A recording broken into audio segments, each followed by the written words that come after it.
Yoroshiku Minna. Si vous voulez apprendre le japonais au Japon, vous allez forcément devoir chercher une école. Mais avant de commencer, bienvenue sur la chaîne Tari no Sekai. Ça fait maintenant à peu près 3 ans que j'apprends le japonais et j'ai créé cette chaîne afin de partager avec vous une expérience. Aujourd'hui, je voulais vous donner quelques conseils basés sur mon expérience personnelle pour vous aider à trouver l'école de japonais qui vous correspond. Alors c'est parti, let's go, on commence. Définir votre objectif. Donc la chose la plus importante, avant même de chercher son école, c'est de définir son objectif, qu'il soit court, moyen ou long terme. Votre objectif, c'est quoi? De vivre au Japon? De travailler au Japon? De partir souvent au Japon et d'avoir des interactions sociales? Ou alors, votre objectif, c'est de rentrer après dans une université au Japon. Ces objectifs-là vont vous permettre de définir de quel niveau de japonais vous avez besoin. Par exemple, pour aller travailler au Japon, on estime qu'il faut minimum un niveau N3, voire en réalité plus un niveau N2. N2, c'est quoi? C'est l'examen officiel de japonais qui est donc le JLPT, qui est constitué donc de 5 niveaux, le premier niveau étant le plus compliqué et le niveau 5, le niveau débutant. Déterminer votre objectif vous permettra également de savoir combien de temps vous allez rester, vous devez rester au Japon pour l'apprentissage d'une langue. Par exemple, pour une personne débutante en japonais, si cette personne souhaite un niveau N2, on considère qu'il faut à peu près 2 ans d'études. Lorsque vous savez après combien de temps vous allez devoir rester au Japon pour étudier, vous allez pouvoir estimer justement combien d'argent il vous faut. Aujourd'hui, pour la ville de Tokyo, pour 1 an d'études, il faut à peu près 20 000 € de côté. Dans ces 20 000 € sont compris les 7 à 8 000 € de l'école que vous allez payer en termes de frais d'inscription, frais de scolarité. Maintenant que vous avez défini votre objectif, défini combien de temps vous allez rester et également de combien d'argent vous avez besoin, vous allez pouvoir commencer à chercher une école. Donc j'ai listé pour vous quelques critères qui j'espère pourra vous aider afin de vraiment identifier l'école qui correspondra à vos besoins. C'est parti, let's go! L'intensité des cours. Donc chaque école propose 4 à 5 heures de cours par jour, que ce soit le matin ou l'après-midi. Mais chaque école ne propose pas la même intensité. C'est-à-dire qu'on va avoir des intensités de cours élevées où vous allez progresser vite, vous allez avoir beaucoup de travail à la maison. Vous allez avoir également l'intensité modérée, donc vous allez quand même progresser vite, avoir du travail à la maison, mais ça va vous laisser justement du temps pour avoir un job à côté ou du temps libre.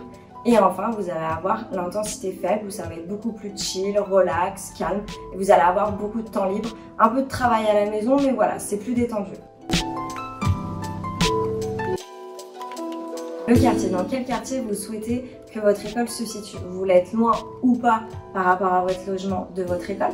Vous voulez un quartier étudiant? Vous voulez un quartier animé? Vous voulez un quartier calme? Voilà, j'ai vraiment voulu préciser ce facteur parce que l'environnement c'est très important quand on réalise comme ça une expérience à l'étranger. Ça peut vraiment impacter en fin de compte notre motivation ou même notre objectif. Du moins dans la poursuite de son objectif.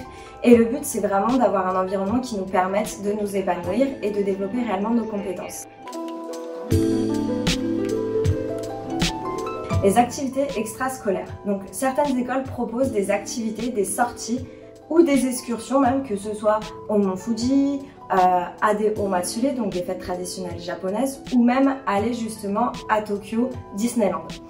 Elle propose également donc d'aller à des festivals et en fait ça c'est vraiment génial si vous souhaitez découvrir également la culture japonaise et sortir et vous amuser tout en apprenant le japonais.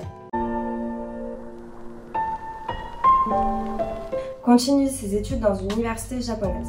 Donc pour les étudiants qui souhaitent justement rentrer après l'apprentissage du japonais dans une université au Japon, certaines écoles proposent donc la visite de certains salons justement afin de rencontrer des écoles et de laisser potentiellement ses CV ou ses lettres de motivation.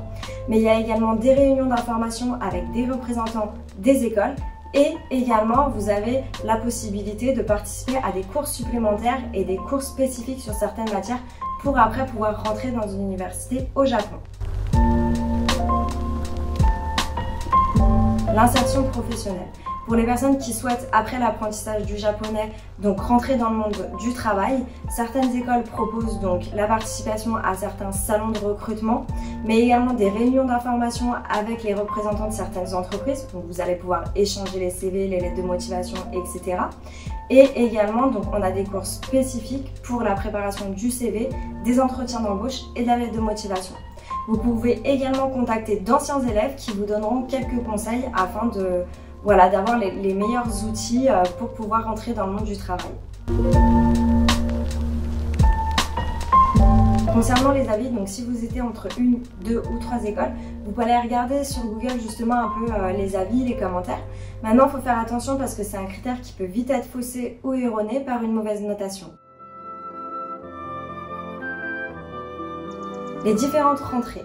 Donc la plupart des écoles proposent donc avril, juillet et octobre comme rentrée. Donc il faut faire attention, certaines écoles ne proposent pas juillet. Donc voilà, si vous aviez fini vos études et que vous vouliez après partir au Japon en juillet, voilà, il faudra faire attention parce que certaines écoles ne les proposent pas. Et également, en ce moment, au vu de la conjoncture actuelle mondiale, certaines écoles proposent également janvier. La durée de formation.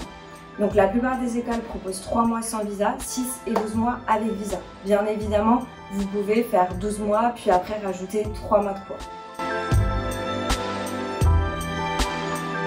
Les différents types de visas. Quand vous partez comme ça étudier le japonais au Japon, vous avez 2 grands types, on va dire, de visas. Le visa étudiant, donc c'est un visa où vous êtes obligé d'aller à l'école. Il vous permet de travailler, il me semble, à hauteur de 20 heures ou 28 heures maximum par semaine. Il dure 2 ans et vous pouvez l'arrêter et recommencer par la suite. Et on a également le visa donc vacances-travail, le PVT, qui vous permet donc soit de travailler, soit d'étudier le japonais. Il est valable donc de 18 ans à 30 ans et à une durée d'1 an maximum. Les méthodes d'apprentissage. Donc certaines écoles utilisent des méthodes d'apprentissage particulières. On a notamment donc la méthode EZOE, qui est une méthode qui est basée sur les gestes et les cartes pour aider les étudiants à apprendre facilement et rapidement la grammaire japonaise. On a également des écoles qui vont être plus basées sur l'oral ou l'écrit.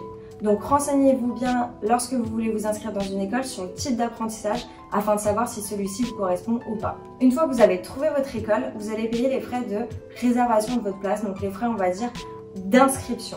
Ensuite, si vous restez plus de 3 ou 6 mois, donc si vous avez besoin d'un visa, l'école va vous demander beaucoup d'informations, donc on verra toutes ces informations dans la prochaine vidéo, afin voilà, de constituer votre dossier. En ce qui me concerne, je vise un niveau N2.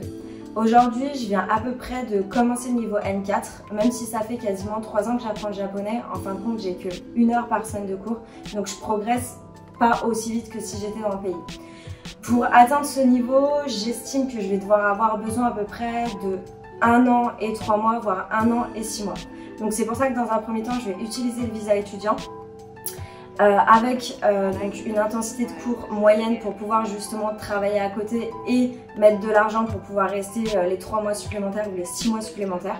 Et après, je compte faire un visa PVT et si je me sens bien par la suite, un visa travail.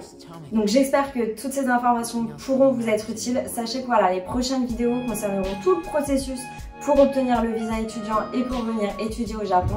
En tout cas, si vous avez aimé la vidéo, n'hésitez pas à mettre un pouce bleu, à vous abonner à la chaîne. N'hésitez pas également à venir me suivre sur Instagram, Tani no Sekai. Sur ce, Jane, Kyotsukete!